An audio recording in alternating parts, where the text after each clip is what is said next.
maybe we should just say the first part of recording would be just the tracking, the recording part. That's the first part. When a band first starts in a studio, we'll call it, they're doing basic tracks. We'll call it, they're laying down the foundation, because a lot of times when we're recording, you're not necessarily capturing the lead vocals, worried about that yet. You're getting the main rhythm section. Sometimes you do, sometimes you record everything live, but normally not. You kind of layer things, and usually the band will play together, but you redo the vocals later when you can really focus on it. Redo solos, add more guitars, add strings, piano, whatever it is. So when you're recording and the band is there, that's the tracking part, recording part.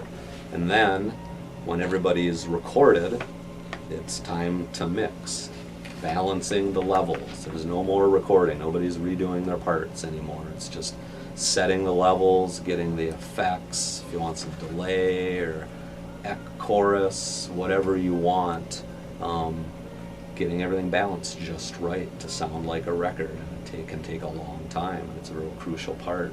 And then when each song is mixed, you end up with a stereo mix, 2-track mix that you can play in your car or whatever.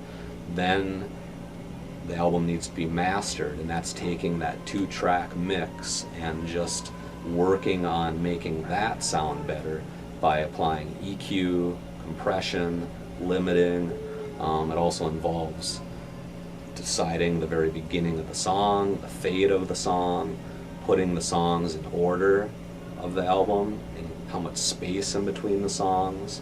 All those things are part of mastering. And nowadays for CDs we put text on it, so like your car player, it shows the band name and the song names.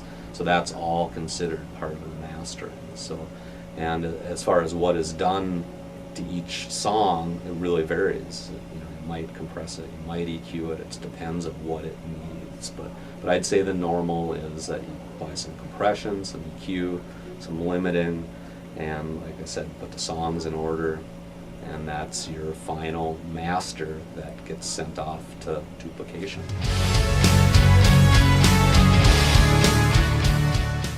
Yeah, definitely you just have to do everything a lot quicker. When you're an indie band, even if you are on a label, the budget's going to be less than a major label band. And if you're a band that's just paying for it yourselves, or maybe grandma's financing it or something, you know, you just have to do things a lot quicker. And that's where it's almost even more crucial to have the planning down before you make a record. And that's where I'll tell a band, you know, you can't just book time and just like show up and we're going to do our record. I mean, you can, and you know, but I want people to end up with a good product. So, and I know the problems that can happen in a studio, and there's lots that can happen where you get bogged down and you can spend a whole day and hardly get anything done if you have some problem that's not addressed before you get in the studio. I mean, a little bit depends on if you're doing like a whole album, you know. Mm-hmm. So I guess I'll say if people are making an album, because we definitely get people that might come in and do a song.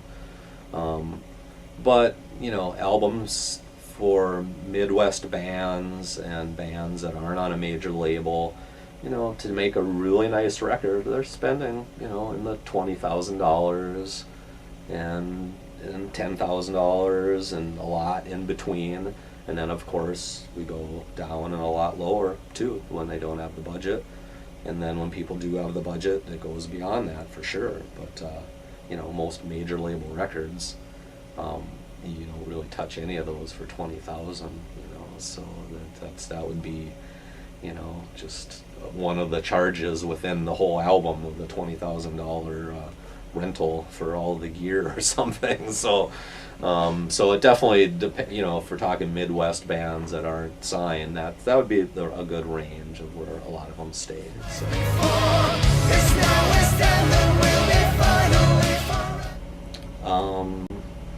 Well, to me, it's all about the songs. It's having good songs. And then once you've got good songs, good performances, in tune, in time, kept some emotion, so grabs people, because that's, to me, what music is about. Is it's a good song, but there's conveying some message, and so hopefully that comes across. So at least to me, that's what I think a